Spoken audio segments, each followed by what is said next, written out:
우리 모든 사람들이 다 어려움을 겪고 있는데 요즘 더욱 다음 세대 우리 자녀들에게 되게 미안한 생각이 듭니다. 아이들 초등학교 입학했는데도 입학식도 못하고, 대학생들은 한 학기를 학교도 안 가보고 학기를 벌써 끝냈고요. 제일 걱정인 것은 고3들이 이제 입시를 어떻게 해야 될지. 물론 우리 모두의 잘못이긴 하지만 앞선 먼저 산 저희들이 너무 이기적인 욕심과 욕망들이 이런 결과로 나타나지 않았는가 하는 생각에서 우리 다음 세대들에게 되게 미안한 생각입니다. 우리 다음 세대 예배하는 우리 모든 지체들에게 하나님의 특별한 은혜, 위로하심이 있기를 바랍니다. 바울이 가이사라에 구금된 지 2년이 지났습니다. 그런데도 한 번도 바울의 재판은 열리지 않았습니다. 지금도 사람을 구금하면 일정 기간 이후에는 재판을 열든지 훈방하든지 조치해야 되거든요. 로마법에 의해서는 2년이 최대한 기간이었습니다. 그런데 2년이 지났는데도 바울의 재판이 열리지 않은 것이죠. 총독 벨릭스는 바울이 로마법에 의해서 기소될 만한 죄인이 아니라는 것을 알았습니다. 그럼에도 불구하고 유대인들의 환심을 사기 위해서 바울을 계속해서 감옥 속에 구금해 두었던 것이죠. 무죄석방도 아니고 그렇다고 또 재판 진행도 아닌 이 도대체 기약이 없는 이 상황들을 바울은 어떻게 보냈을까, 이런 생각을 하게 됩니다. 그런데 그런 정도면은 낙심하고 절망하고 또 하나님의 주권과 하나님의 부르심에 대하여 의심하고 회의할 수 있을 것 같은데, 오늘 본문 말씀에 의하면 바울은 전혀 그렇지 않았던 것 같습니다. 오히려 그런 기약이 없는 불확실한, 불안한, 두려운 시간들이 오히려 더욱더 하나님 예수 그리스도에 대한 믿음을 견고하게 했던 것을 볼 수가 있습니다. 구금된 지 2년이 지난 다음에 이 벨릭스의 후임으로 베스도가 총독으로 부임했고, 이 베스도는 늘 이 정치적 우호 관계를 유지해야 되는 유대의 아그리빠 왕과 그의 자매인데, 사실은 이 근친상간했던 것 같아요. 둘이 형제가. 이 버니게가 새로 취임한 베스도를 인사하러 왔을 때에 바울의 문제들을 끄집어내요. 그러니까 바울의 문제가 2년이 지나고 난 다음에도 여전히 유대인들에게는 중요한 문제였던 것이죠. 그래서 바울을 끌어내서 이 바울을 어떻게 할까 재판하는 장면들이, 어떻게 할까 의논하는 장면들이 오늘 본문 가운데 나와 있습니다. 2년 만에 끌려 나온 바울이에요. 이 정도 되면 야, 이제 기회다, 살아날 기회가 됐겠구나 하고 자기 신변을 보호하기 위한 변론을 할 수 있는 절호의 기회잖아요. 근데 오늘 본문 가운데 보면 바울이 자기 신변 보호를 위해서 변론하지 않아요. 오히려 어떻게 하는가 하면 이 기회를 타서 내가 만난 예수 그리스도가 어떤 분인지, 어떻게 자기가 예수를 만났는지, 예수 그리스도는 어떤 분인지에 대해서 소개하고 있어요. 내가 이때가 아니면 언제 로마 총독에게, 아니면 이스라엘 유다왕 아그리빠에게 복음을 전할 수 있겠는가라고 하는 절호의 기회를 잡았다는 듯이 마치 예수 그리스도를 증거하고 있어요. 여러분과 저는 어떤지 모르겠어요. 코로나 상황이 우리에게 매일매일 불안하고 두렵고 기약이 없는 것 사실인데, 과연 하나님이 우리 안에 역사하시는가, 하나님이 계시다면 이럴까, 이렇게 때로는 회의하고 의심합니까? 아니면 그러면 그럴수록 더욱더 주님께 소망을 두고 나를 또 우리 세상 만물을 지으시고 또 구원하시는 주님에 대한 믿음이 더욱 견고해집니까? 오늘 본문 말씀을 통해서 살펴보면서 우리 자신들의 모습을 살펴보기를 원합니다. 바울은 절호의 기회를 맞았는데 앞에서 말씀드린 것처럼 자기 변호에 집중하지 않았습니다. 오히려 예수 그리스도를 자기가 어떻게 만났고, 예수 그리스도는 자신에게 어떤 분인지, 자신에게만 아니고 사실은 온 세상 사람들에게 예수 그리스도는 어떤 분인지에 대해서 이야기를 해요. 그 절정이 오늘 본문 22절과 23절입니다. 아그리빠와 버니게와 또 베스도 총독이 있는 앞에서 바울은 이렇게 이야기를 합니다. 한번 22절 23절을 다시 한번 좀 읽어보겠습니다. 앞에 스크린이 있는데 스크린을 좀 보시고 읽어보실까요? 시작. 하나님의 도우심을 받아 내가 오늘까지 서서 높고 낮은 사람 앞에서 증언하는 것은 선지자들과 모세가 반드시 되리라고 말한 것밖에 없으니 곧 그리스도가 고난을 받으실 것과 죽은 자 가운데서 먼저 다시 살아나사 이스라엘과 이방인들에게 빛을 전하시리라 함이니이다 하니라. 딱 두 절이죠. 이 두 절이지만 여기에는 예수 그리스도가 어떤 분인지에 대해서 아주 명쾌하게 분명하게 전하고 있어요. 세 가지 내지는 네 가지로 얘기할 수 있는데, 첫째는 예수 그리스도는 선지자들과 모세가 반드시 되리라고 말한 것을 이루신 분이라는 거죠. 두 번째는 예수 그리스도는 고난을 받고 십자가에 죽으심으로 구원자가 되신 분이라는 것. 세 번째는 죽은 자 가운데서 부활하여 하나님의 구원의 승리를 세상 가운데 선포하신 분이라는 것. 한 가지 더 보치자면, 그렇게 해서 예수 그리스도는 이스라엘뿐만 아니고 이방 세상의 모든 사람들의 빛이 되신다라고 하는 것이죠. 그리고 22절, 23절은 바울의 오늘 변론에서의 클라이막스지만은 성경 전체를 통해서도 사도들과 여러 복음서들을 통해서도 반복되고 있는 예수 그리스도가 어떤 분인지에 대한 아주 명확한 신앙 고백입니다. 오늘 한 가지씩 좀 살펴보기를 원하는데, 첫째는 예수 그리스도는 어떤 분이시라고요? 선지자들과 모세가 이렇게 되리라고 한 일들을 이루신 분이라는 거예요. 다른 말로 얘기하면 예수 그리스도는 성경에 예언된 모든 예언과 그 기대와 약속과 열정들을 다 이루신 분이라는 거예요. 할렐루야. 물론 본문 당시의 성경은 우리 성경과는 좀 다르고, 우리로 얘기하면 뭐예요? 지금 구약 성경이었죠. 그런데 오늘 본문 가운데 보면 22절에 보면 하나님의 도우심을 받아 내가 오늘까지 서서 높고 낮은 사람 앞에서 증언하는 것은 선지자들과 모세가 반드시 되리라고 말한 이것을 이루신 분이라는 거죠. 오늘 본문에서 바울은 구약 성경 전체를 뭘로 얘기하고 있어요? 선지자들과 모세 이렇게 얘기하고 있죠. 그죠? 여러분, 이 정도 되면 이제 은천교회 교인들이 이게 뭘 의미하는지 아셔야 되죠. 선지자들과 모세는 뭘죠? 당시의 구약 성경 전체를 요약하는 말입니다. 이 거꾸로 누가복음에 보면 모세와 선지자들의 글, 예수님께서 그렇게 말씀하시고, 또 이걸 하나 덧붙이면 모세와 선지자들의 글과 시편, 그렇게 얘기하죠. 우리 반복해서 좀 여러 번 드린 적이 있는데, 구약 성경 당시의 성경을 뭐라고 하냐면 타나크라고 그래요. 타나크. 한번 따라해 볼까요? 타나크. 이게 히브리어예요. 히브리어도 하시네.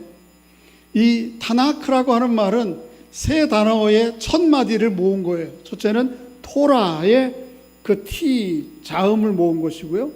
그 다음에 나크의 나는 뭐냐면 느비힘이라고 하는 선지자들, 나비가 선지자거든요. 선지자들의 글을 모은 것이고, 크는 뭔가 하면 뭐죠? 케투빔이라고 하는 시편을 이야기하는 거예요. 그러니까 이게 모세의 글과 선지자들 글과 시편은 구약 성경 전체예요. 당시에 가지고 있는 예수님 시대의 모든 공동체가 가지고 있는 모든 성경 전체. 예수 그리스도는 이 성경 모든 것을 이루시는 분이라는 것이죠. 그렇게 동의하십니까?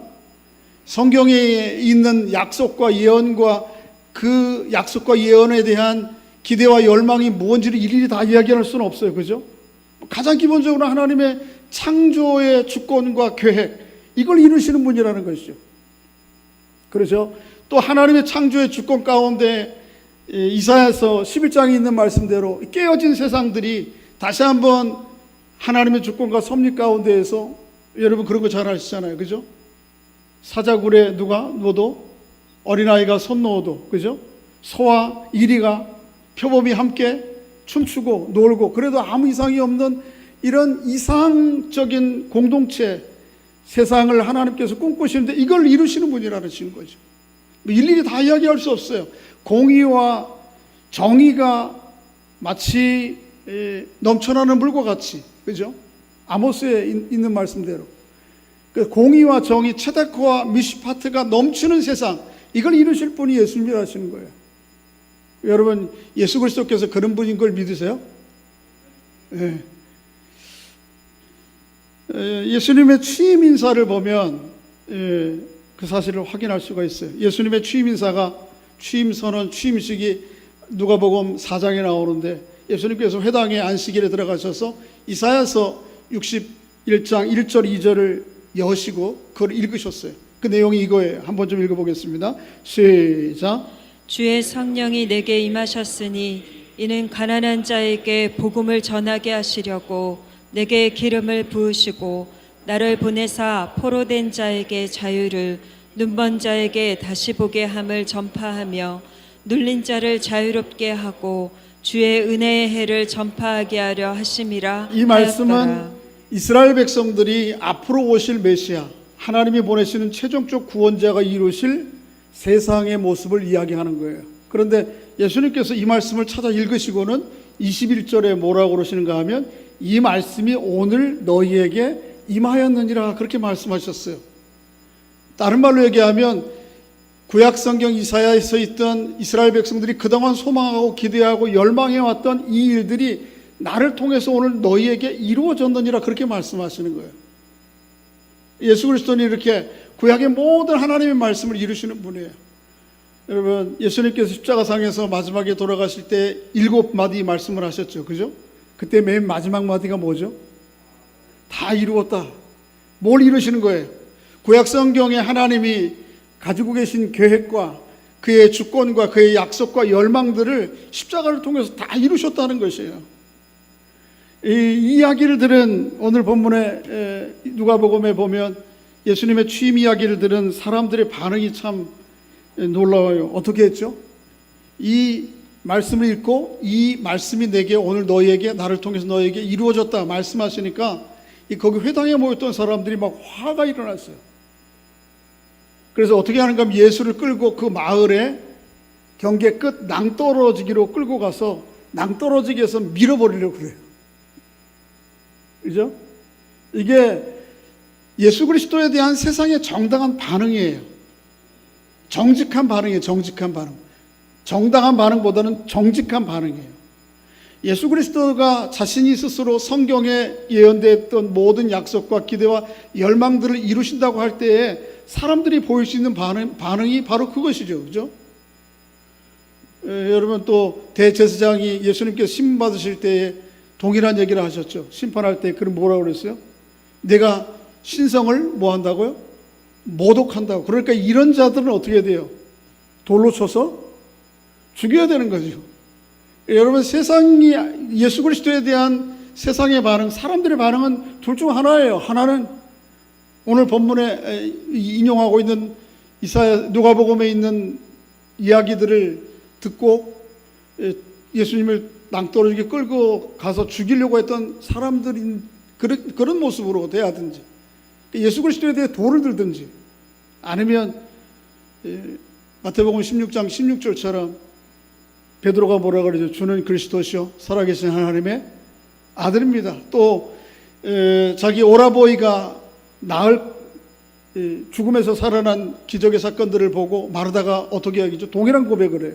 주는 세상에 오시는 하나님의 아들입니다라고 그 앞에 부복하고 무릎을 꿇죠.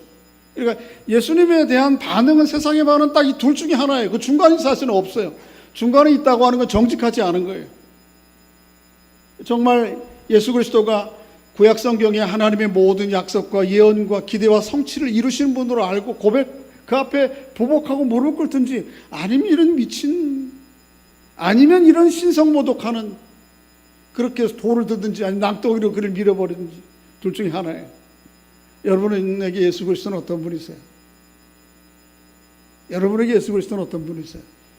정말 베드로처럼 마르다처럼 그분 앞에 내 인생을 부복하고 무릎을 꿇고 그분을 나의 인생의 구주로 모시고 세상과 역사의 주인으로 모시고 그분의 길을 걸어가십니까?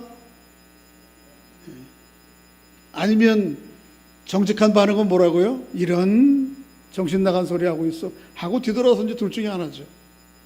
예수 그리스도를 그저 세상에 있는 많은 소크라테스 또 모하메드 또 공자 이런 훌륭한 위인들 가운데 하나로 취급하는 것은 너무 참 합당하지가 않은 것이죠.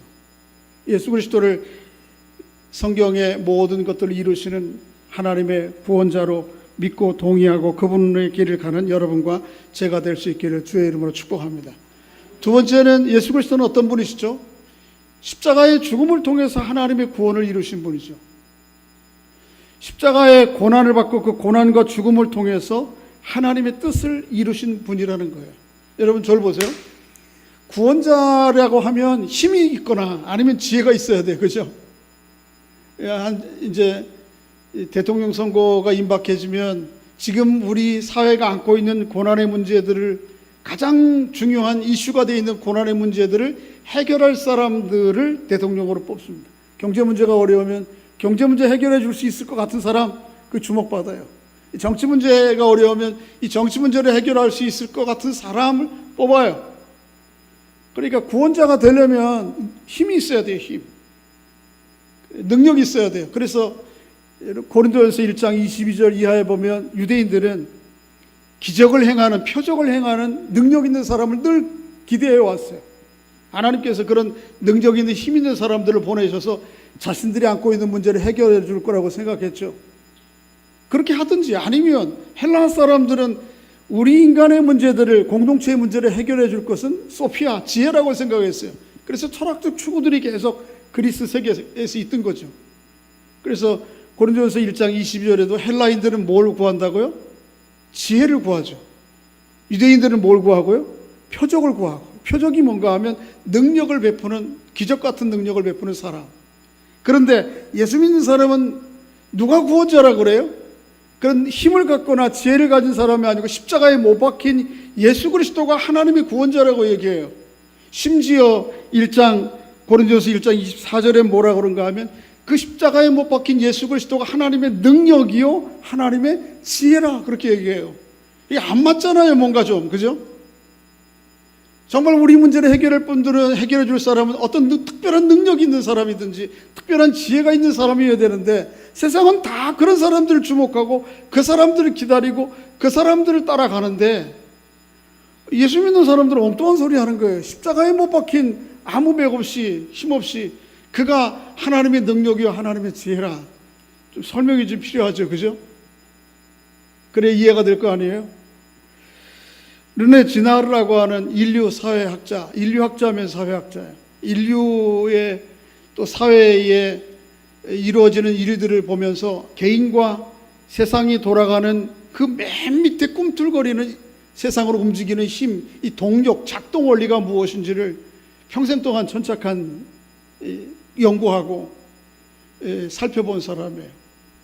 처음에는 예수 믿는 사람이 아니었는데 연구하는 과정 중에, 인문학적으로 연구하는 과정 중에 이 예수 그리스도가 진정한 구원자라고 하는 걸 고백하고 믿고 나중에 아마 말년에 그리스도인이 됐다고 하는 그런 얘기를 들었어요. 그가 인류 개인과 우리 공동체를 아주 깊이 연구하고 살펴보면서, 그리고 기독교 영역 안에서만 아니고 세상의 여러 문화권에 이 공동체가 어떻게 지금까지 역사 속에서 이렇게 진행되어 왔는가를 연구해요. 그리고 발견한 것이 뭔가 하면 이 인류 공동체를 이끌어온 것은 이 모방 경쟁과 그 다음에 집단 폭력, 그 집단 폭력을 해결하는 희생양을 통해서 반복적으로 이 공동체가 유지되어 왔다는 거예요. 뭐라고요? 모방 경쟁이에요. 모방 경쟁. 우리 사람 모두에게는 뭐 하려고 하고 있어요? 다른 사람들은 뭐 하려고 하는 거예요? 모방하려고 하는 그런 의식이 우리 안에 저변에 깔려 있다고. 그 모방하는 것을 아주 경쟁적으로 해요. 물론 모방이 다 나쁜 건 아니에요. 하나님을 모방하는 것 참 귀한 것이죠. 선한 모방이 있는데 대부분 안에 사람들 안에 작동하는 것은 선한 모방보다는 이기적인 모방들이 그 마음을 지배해요. 그래서 이 모방이 경쟁적으로 일어나요. 경쟁적으로 일어나면은 누군가는 얻고 누군가는 얻지 못하는 사람이 있는데, 얻지 못하는 사람들 안에 억울함과 서운함이 있어요. 실패와 절망감이 있어요. 이 실패와 절망감들이 나중에는 뭐로 바뀌죠? 점점점 커지면 분노로 바뀌어요. 폭력으로 바뀌어요. 개인적인 모방에 대한 상실, 이루지 못한 것에 대한 상실들이 모아져가지고 나중에는 집단화돼요. 마치 뭔가 하면 여러분 여러 시냇물의 지류들이 있잖아요. 그 지류들을 개인적인 모방 경쟁이고 그것을 이루지 못한 실패와 좌절과 일어나는 분노와 폭력이라고 생각하면 그것들이 모아지 집단화되면 너무 무서운 거죠. 이게 무서운 거예요. 그러면 어떻게 해야 돼요? 이 집단화된 집단 폭력 분노들을 어디인가 쏟아붓지 않으면 어떻게 되는 거예요? 이 사회가 아주 엉망이 되는 거예요. 가장 대표적인 게 뭐예요? 최근에 일어나는 게 북한의 김정은이에요. 북한의 김정은이가 왜 남북 연락사무소를 세계가 놀랄 정도로 끔찍하게 터뜨리죠? 물론 다른 나라들을 향한 메시지도 있지만 가장 큰 이유는 뭐죠? 자기 내부적인 문제예요. 지금 이 코로나 계속 이 국가 제재 가운데에서 먹고 사는 문제들이 너무 힘든 거예요. 코로나 사태 때문에 너무 힘든 거죠. 그러니까 그들 안에 불만이 아주 여기까지 솟아 있어요. 북한 주민들 안에. 이게 자꾸 폭력 잘못하면 이게 큰일 나게 생겼거든요. 그러니까 계속해서 모아서 우리가 어렵고 문제가 된 것은 누구라고 생각하는 거예요? 저기 멀리 있는 미국이고 그 앞에 있는 종노릇하는 똘마니 노릇하는 남한의 문제다. 그러니까 저기를 쳐야 된다. 그러고 매일 나와서 이거 하는 거예요. 분노를 집단화하는 거예요. 그러다 하나 뻥 터뜨린 거예요. 그렇게 하면 어떻게 돼요? 북한 사회가 안정을 가져요. 놀라운 것은요. 그렇게 해서 이 잘못된 권력을 계속해서 유지하게 되는 거예요. 이게 세상이 흘러온 방식이에요. 이런 어린아이들이 우리 애가 어렸을 때 초등학교 때 하루는 저한테 되게 혼난 적이 있어요. 이유는 뭔가 하면 포켓몬이라는 게 있어요. 포켓몬스터에 그 캐릭터 그림을 모으는 거예요. 근데 그 그림이 어디에 들어있는가 하면 어느 제과점이 아니에요. 빵 만드는 회사에 거기 비닐 속에 들어가 있는 거예요. 빵 속에. 그러니까 얘가 이 친구들하고 경쟁하는 거예요. 이거 지금 포켓몬 모으는 거. 나는 뭐 캐릭터 20개 모았다, 30개 모았다. 학교 가서 가방에 가서 그거 막 자랑하는 거예요. 근데 여기 자기 모자라거든. 어떻게 해야 돼요? 빵을 사야 그걸 있거든요. 빵을 사가지고 빵은 어디다가 집어넣었어요? 쓰레기통에 버리고 그림만 가지고 있는 거예요. 그래서 제가 그걸 알게 됐어요. 되게 혼났어요. 요즘 스타벅스에 여름 캠페인이 벌어지고 있는데 뭐 저는 잘 모르겠습니다만 무슨 가방을 하나 준대요. 그런데 스타벅스에 커피를 17잔을 사면 사은품으로 주는 거예요. 근데 사람들이 어떻게 해요? 이 사은품을 받기 위해서 17잔을 산 것을 그냥 쓰레기통에 버려버려요. 그래서 사은품만 가져요. 이유는 뭔가 하면 남들이 저거 가지고 있는데 그 모방 심리들이 있는 거예요. 이런 일들이 우리 안에 이러진 않는다니까요. 이런 것들이 끝없이 우리 안에 일어나요. 사실 이게 누가 작동하는 거지, 누가 하는 것이죠? 사탄마귀가 하는 거예요. 사람을 처음 유혹할 때 뭐라 그러죠? 아담에게 내가 이 선악과를 먹으면 누구 같아질 거다? 하나님과 같아질 거다라고 하는 하나님을 악이전 이기적인 모방 심리를 그 안에 집어넣어요. 그리고 정말 그렇게 해서 따먹어요. 내가 하나님을 처음에는 좋은 의미로 모방하겠다 싶고 그렇다가 나중에는 그걸 넘어서려고 해요. 이기려고 해요. 이런 심리들이 우리 안에 끝없이 일어나는 거예요. 이런 모방 집단 폭력과 희생양을 통한 해소를 통해서 사회가 계속해서 유지되어 왔다는 것이죠. 성경에도 그런 일이 있어요. 그렇죠?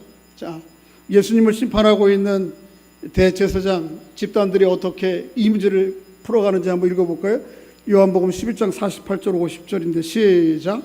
만일 그를 이대로 두면 모든 사람이 그를 믿을 것이요 그리고 로마인들이 와서 우리 땅과 민족을 빼앗아 가리라 하니 그 중에 한 사람 그의 대제사장인 가야바가 그들에게 말하되 너희가 아무것도 알지 못하는도다.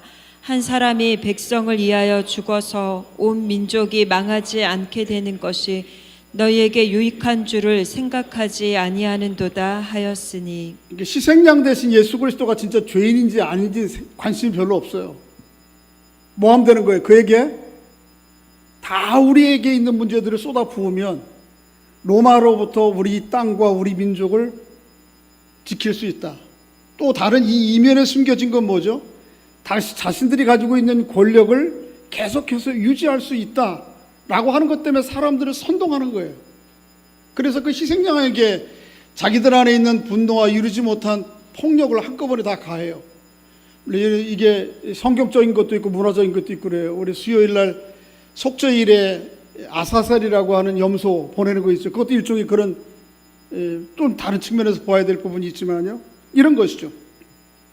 그런데 예수 그리스도가 바로 이것 때문에 죽으신 거예요. 그러니까 이렇게 사람들이 모방 경쟁하고 이루지 못한 분노와 폭력, 집단 폭력들을 희생양에게 쏟아부은 것이 그렇게 죽으세요. 그런데 놀랍게도 다를 때에는 이전에 양이 그렇게 죽든지 아니면 다른 사람이 죽든지 하면 그것 자체로 또 잊어버리고 또 새로운 일들이 한동안은 진행되고 또 극도로 사회가 불안하고 소요가 일어나면 같은 방식으로 해소를 시키는데 예수 그리스도가 죽음으로 인해서 이제는 좀 차원이 달라졌어요. 예수 그리스도가 죽음으로 인해서 이 사탄 마귀가 그동안 세상과 사람들을 이끌어왔던 모든 전략과 전술이 폭로된 거예요. 여러분, 전술과 전략이 폭로되면 더 이상 그게 먹히지 않는 거죠. 그래서 골로새서에 보면 이런 말씀을 하고 있어요. 읽어보겠습니다. 시작. 통치자들과 권세들을 무력화하여 드러내어 구경거리로 삼으시고 십자가로 그들을 이기셨느니라. 네, 하나님께서 십자가를 통해서 뭐를 하신 거예요? 통치자들과 권력자들, 이 이면에는 누가 있어요? 이렇게 세상을 지배해온, 자기 손아귀에 계속 지배해온 사탄 마귀가 있죠.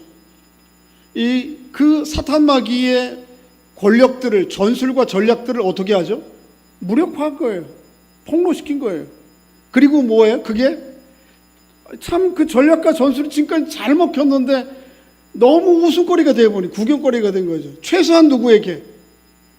그 모방 경쟁과 집단 폭력과 희생양을 통해서 자기 공동체를 이뤄간다고 하는 것이 사탄의 전살과 전략이라는 것을 깨닫고 거기에 자기 인생을 동의하지 않는 그리스도인들, 명목상의 그리스도인들이 아니고 정말 더 이상 나는 이 모방 경쟁에 뛰어들지 않고 여기에 내 인생을 걸지 않고 그것을 이루지 못했다고 하는 분노와 실패감과 좌절감 가운데에 그 폭력을 함께 분노를 표출하는 것에 그 대열에 함께 서지 않겠다고 하는, 그게 아주 사탄 마귀의 아주 교묘한 전술이라고 하는 것을 깨닫고 물러서는 사람들에게는 이게 너무 우스거리가 되고 마는 거예요.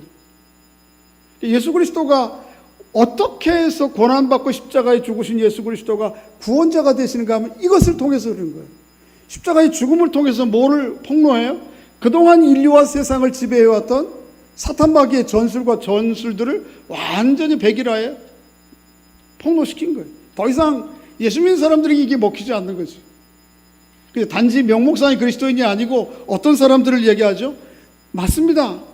나는 더 이상 모방 서로 경쟁해서 이룬 것에 대한 우쭐함과 이루지 못한 것에 대한 절망과 실패감, 거기서 오는 분노와 이 폭력들에 내 인생을 걸지 않고 동의하지 않겠습니다. 그게 아니고 이 모든 것들을 폭로하시고 나를 위해 십자가에 죽으신 예수 그리스도가 나의 구원자입니다 라고 그 자리에서 한 발 물러선 사람들에게는 전혀 그게 먹히지 않는 거죠. 그런 사람들을 통해서 하나님이 세상을 예수 그리스도를 통해서 구원하신다고 하는 것이죠. 여러분과 제가 더 이상 이 예수 믿는 사람으로서 사탄과 전술과 전략, 이 모방 폭력과 희생양이라고 하는 것에 속지 않는 여러분과 제가 될 수 있기를 바랍니다. 저 그런 얘기 했어요. 한번 우리 애한테 뭐가 좀 부러워, 딴 사람들이 부럽다고, 이런저런 게 부럽고 저것도 부럽고, 그때 제가 유행하는 말 한마디 한 적이 있어요. 부러우면 뭐는 거다? 지는 거예요. 여러분, 부러우면 지는 거예요. 여러분, 세상은 계속해서 사람들에게 이 모방을 충동해요. 그걸 통해서 사람들을, 사탄 마귀는 그 이면 속에서 완전히 사람들을 자기 손아귀에 쥐어요. 여러분, 이 매스컴이라고 하는 게 참 때로는 긍정적인 면도 있지만 참 안 좋은 면도 있어요. 왜 연예인들이 그렇게 몇 층짜리 집을 짓고 살고 좋은 차를 가지고 살고 이렇게 뭐 냉장고를 집에 6대씩 7대씩 놓고 사는 거를 왜 그거를 방영을 해야 되죠? 우리 집은 이렇게 좋다라고 하는 거를 오락이긴 하지만 사람들에게 뭘 계속 부추기죠? 이 모방, 나도 저렇게 돼야 되는데 저렇게 못 살면 실패자인데 이걸 계속해서 우리 안에 집어넣어요. 그래서 자기에게 주어진 삶을 긍정하지 못하고 다 이 불평과 불만과 분노가 자꾸 차오르게 만드는 거예요. 이게 사탄이 우리를 세상을 이끌어가는 방식이에요. 여러분과 저를. 예수 믿는 사람들이 거기 동의하지 않는 거죠. 뿐만 아니고 예수 그리스도는 사탄의 모든 전술과 전략을 폭로하실 뿐만 아니고 거기서 멈추지 않았어요. 어떻게 아시죠? 십자가에 죽으실 뿐만 아니고 부활하셔서 하나님의 승리가 무엇인지를 세상 가운데 제대로 드러내시죠. 그죠? 오늘 본문의 23절을 다시 한번 읽어볼까요? 23절 시작. 곧 그리스도가 고난을 받으실 것과 죽은 자 가운데서 먼저 다시 살아나사 이스라엘과 이방인들에게 빛을 전하시리라 함이니이다 하니라. 예수 그리스도는 고난을 받고 하나님의 최적적인 구원자가 되실 뿐만 아니고 예수 그리스도는 죽은 자 가운데서 먼저 다시 살아나심으로 하나님의 구원을 완성하신 분입니다. 할렐루야. 예수 그리스도는 부활하신 분입니다. 잘못 생각하면 이것을 예수 그리스도가 지난 예수 그리스도의 한 사건으로, 한 이벤트로, 맞아, 예수 그리스도는 그렇게 놀랍고 능력 있는 분이야, 그렇게 부활하셨어라고 하는 지난날의 한 과거의 사건으로만 치부할 수 있어요. 그렇지 않아요. 예수 그리스도만 부활하신 것이 아니고 누구도 부활하죠? 그에게 속해 있는 사람도 부활해요. 할렐루야. 오늘 본문에 보면 아주 부사어가 그냥 지나가는 것 같은 부사어인데 굉장히 중요한 의미를 담고 있는 부사어가 하나 있어요. 다시 한번 읽어볼까요? 찾아보세요. 시작. 곧 그리스도가 고난을 받으실 것과 죽은 자 가운데서 먼저 다시 살아나사 이스라엘과 이방인들에게 빛을 전하시리라 함이니이다 하니라. 찾으셨어요? 부사어 뭐죠? 큰일 났네. 먼저라는 거예요. 먼저. 그리스도께서 부활하셨다고 하는 건 중요한데 예수 그리스도께서 뭐 하신 거다? 먼저 부활하셨다는 게, 먼저 부활하셨다고 하는 이 말 가운데에는 뭐가 전제되어 있어요? 다음에 나중에 부활할 사람들이 전제되어 있는 거죠. 여러분 성경 읽을 때 그냥 볼로 읽으시면 안 돼요. 그래서 어떤 신학자는 하나님을 뭐라고 그러냐, 부사의 하나님이라 그렇게 했어요. 부사의 하나님. 이 먼저라고 하는 말이 굉장히 중요한 거예요. 이 얘기는 뭐예요? 예수 그리스도께서 먼저 부활하셨을 뿐만 아니고 거기에는 뭐가 약속되어 있는 거예요? 그 다음에 부활할 것이 전제되어 있는 거예요. 그 다음에 부활이 누구죠? 자, 한번 읽어볼까요? 고린도전서 15장 바울이 이렇게 얘기했어요. 시작. 그러나 이제 그리스도께서 죽은 자 가운데서 다시 살아나사 잠자는 자들의 첫 열매가 되셨도다. 아담 안에서 모든 사람이 죽은 것 같이 그리스도 안에서 모든 사람이 삶을 얻으리라. 그러나 각각 자기 차례대로 되리니 먼저는 첫 열매인 그리스도요, 다음에는 그가 강림하실 때에 그리스도에게 속한 자요. 할렐루야. 먼저는 누구예요? 부활의 첫 열매 되신 누구? 그리스도. 이 먼저라고 하는 말에는 뭐가 전제되어 있다고요? 그 다음에 나오는 그 다음이라고 하는 말이 전제되어 있는 거예요. 그 다음은 누구예요? 그리스도에게 속해 있는 여러분과 저. 할렐루야. 예수 그리스도의 부활이 이렇게 놀라운 거예요. 그런데 사실은 예수 그리스도의 부활은 예수님 살아나시고 그에 속해 있는 여러분과 저 인간들만 회복되는 걸 끝나나요? 아니에요. 사실 그렇지 않아요. 로마서 8장에 보면 바울이 얘기합니다. 온 피조 세계가 이 부활하신 예수 그리스도를 믿고 그 길을 가는 하나님의 아들들이 나타나기를 고대해요. 그리고 이 피조물 전체도 나중에는 계시록 21장 5절 말씀에 보면 모든 만물들이 새로워져요. 그러니까 부활이라고 하는 것은 지난날 어떤 예수 그리스도에게 특정한 인물에 나타났던 사건이 아니에요. 사건만이 아니에요. 그리스도 모든 믿는 사람들에게 나타날 일들이요, 이후에 있는 하나님 만드신 모든 피조 세계에 나타날 일들이라는 것이죠. 그리고 그 부활의 생명이 이미 여러분과 저 믿는 사람들 안에 이미 작동하고 있는 거죠. 할렐루야. 앞에서 사탄 마귀가 어떻게 해요? 이 모방과 경쟁과 폭력과 희생양이라고 하는 작동 원리를 가지고 인간들을 지배했듯이 그거에 대비되게 하나님께서 어떻게 해요? 이미 예수 그리스도를 통해서 십자가에 부활하시고 그 부활의 생명을 약속하시고 그 부활의 생명을 우리 안에 주셔서 우리 안에 작동하게 하시는 거예요. 요한복음 20장 마지막 부분에 보면 예수님께서 부활하신 이후에 제자들 12제자들에게 나타났어요. 그리고 뭐라고 그러냐면 내 손과 발을 보라, 옆구리와 내 손을 보라 말씀해 주세요. 이건 뭐예요? 이미 십자가에 죽으시고 고난받았을 때는 흔적이죠. 근데 지금은 어떤 상태예요? 흔적이 있지만 부활하신 몸이에요. 그리고 이어서 말씀하신 게 굉장히 중요해요. 뭐라고 말씀하시는가? 이렇게 얘기해요. 그들을 향하여 숨을 내쉬며 이르시되, 한번 따라해 보겠습니다. 성령을 받으라. 성령을 받으라. 할렐루야. 성령은 뭐예요? 부활하신 예수 그리스도의 영이에요. 부활과 요한복음 20장에 보면 성령 주심을 아주 밀접하게 붙어 있는 거예요. 이 얘기는 뭐예요? 여러분과 제가 예수를 믿으면 우리 안에 누구의 영이 들어와 있는 거죠? 부활하신 예수의 성령이 와 있는 거예요. 할렐루야. 여러분과 제 안에는 이미 부활의 씨가 어떻게 하고 있어요? 심겨진 것이죠. 부활의 씨가 심겨진 것이에요.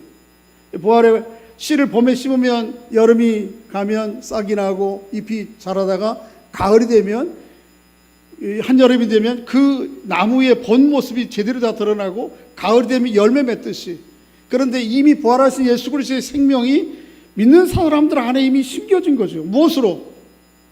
부활하신 주님께서 성령 받으라 말씀하시고 그 성령을 받은 사람들 안에 그 성령의 생명으로 우리 안에 심겨져 있는 것이죠. 여러분과 제가 이미 부활을 살아가는 사람들입니다. 할렐루야. 예수 그리스도의 부활의 은혜와 약속과 또 그 말씀대로 우리 그대로 신뢰하기만 한다면 여러분과 저는 이미 부활의 생명 가운데 살아가는 사람들이에요.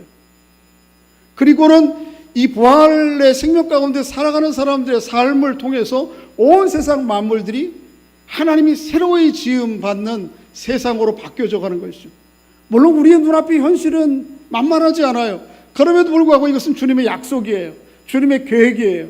주님의 계시예요. 할렐루야. 이런 면에서 부활은 우리에게 참 놀라운 거예요. 그리고 매우 실제적인 거예요. 오늘 그 부활의 생명으로 살아가야 돼요. 여러분과 제가 이미 우리 안에 부활의 생명의 씨가 심겨져 있음을 기억하고 그 부활의 생명, 성령 받으라 말씀하신 그 성령으로 말미암아 부활의 생명으로 날마다 죽음의 고난의 자리에서도 다시 일어서는 은혜가 있기를 주의 이름으로 축복합니다. 이 예수 그리스도가 이스라엘 백성들에게 또 이방인들에게 빛이 되어야 되는 것은 너무 자명한 것이죠. 그죠? 세상은 오늘날 너무 참 참담한 시간들을 보내고 있어요. 우리나라는 그래도 코로나 바이러스가 어느 정도 그죠 뭐 진정되는 건 아니고 억지로 눌러서 이렇게 좀 통제되고 있는 상황인데, 사실은 지난 주간 어제는 지난 한 3일은 세계적으로는 확진자가 가장 많았던 날들이에요. 하루에 21만 명, 22만 명 하루에 그래요. 우리는 그저 억지로 누르고 있는데 세계는 지금 가장 폭발적으로 늘어나고 있어요. 이런 상황을 보면서 또 억지로 누르면서도 우리의 삶이 여러 가지로 불편하고 힘들고 때로는 불안하고 두렵고 과연 앞날은 어떻게 될까 도대체 알 수 없고, 그래서 제가 이런 상황을 보면서 찬송가 513장 그런 찬양이 생각이 났어요. 눈을 들어 하늘을 보라 어두워진 세상 중에. 여러분 그런 찬양 아시죠? 곳곳마다 상한 영의 탄식 소리 들려온다. 곳곳에 탄식하는 소리들이 넘쳐나요. 길을 잃은 많은 사람, 빛을 잃은 많은 사람, 길을 잃고 헤매이며 탕자처럼 기진하니 믿는 자여 어찌할꼬. 이 탄식과 기진이 아주 우리 안에 가득 차 있어요. 그래서 이 코로나 바이러스 문제로 인해서 이 탄식과 기진함이 아주 증폭되는 것 같아요. 그래서 이런 상황 가운데에서 주님 앞에 참 이 찬양으로 고백하고, 그럼에도 불구하고 이 모든 기진함과 탄식을 회복해 주실 분이 주님이라고 하는 것을 다시 한번 신뢰하고 또 고백하면서 찬양하면서 나가지 않을 수 없는 상황이에요.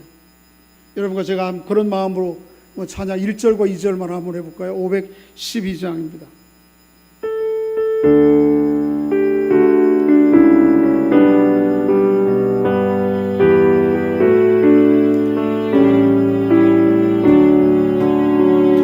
눈을 들어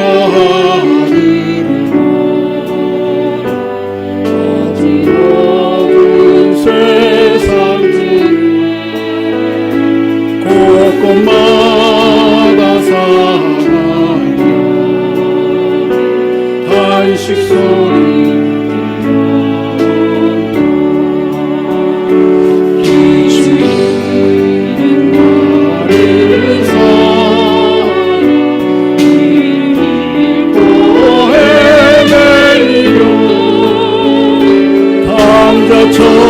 처럼 믿는 자여 눈을 들어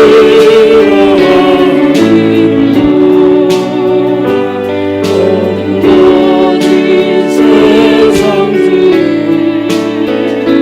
외치는 자만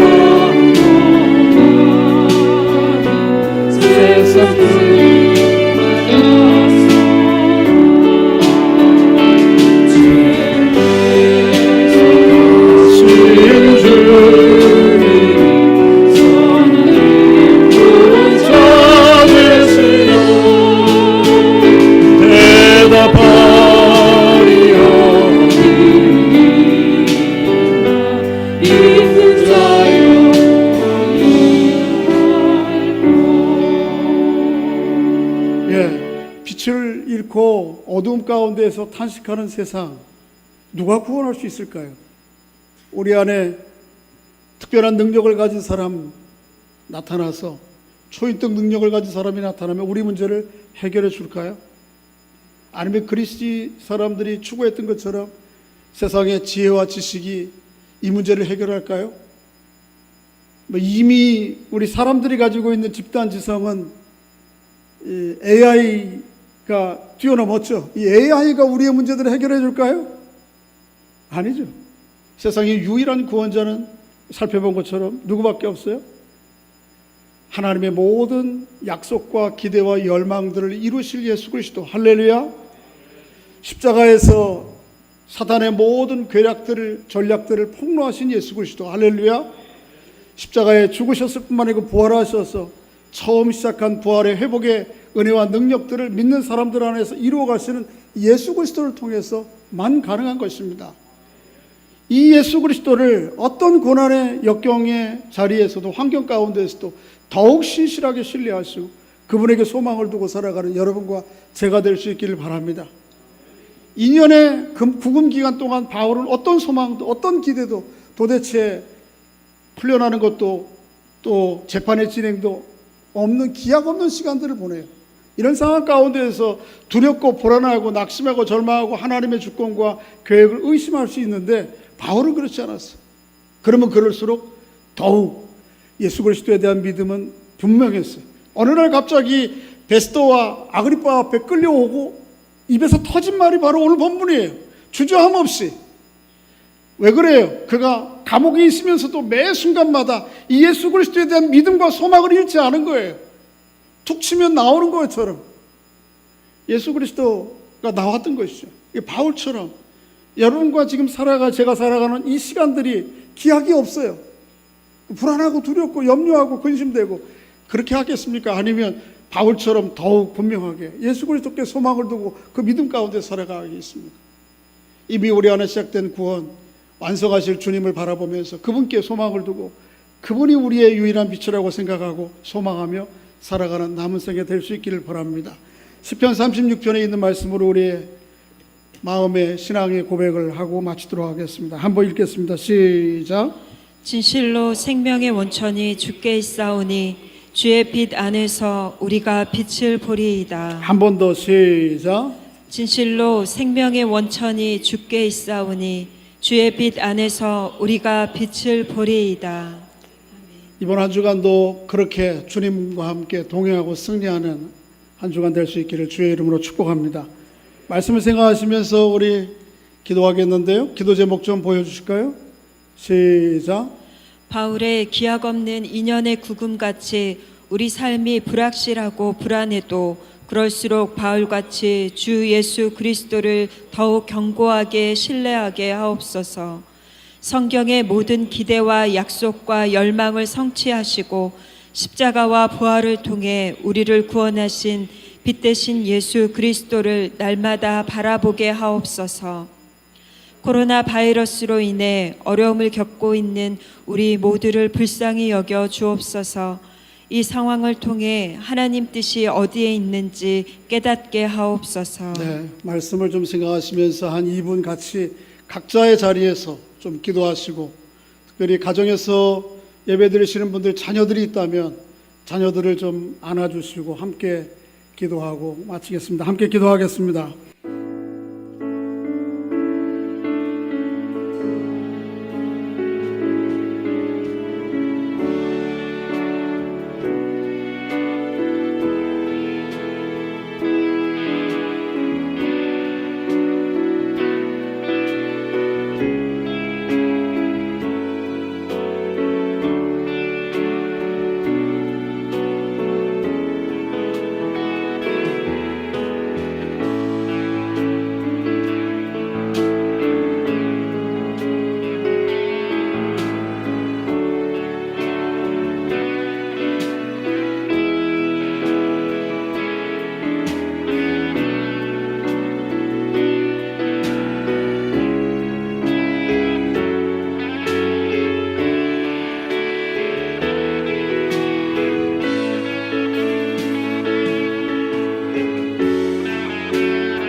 하나님 아버지, 바울의 기약 없는 2년의 구금같이 우리의 삶이 불확실하고 불안해도 그럴수록 바울같이 주 예수 그리스도를 더욱 견고하게 신뢰할 수 있도록 도와주옵소서.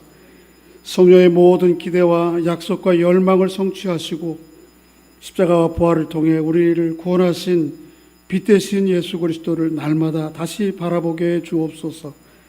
코로나 바이러스로 인해 어려움을 겪고 있는 우리 모두를 불쌍히 여겨 주시옵소서. 이 상황을 통해 하나님의 뜻이 어디에 있는지 깨닫고 그 깨달은 뜻을 따라 살아가도록 은혜와 은총을 더해 주시옵소서. 예수님의 이름으로 기도하옵나이다. 아멘.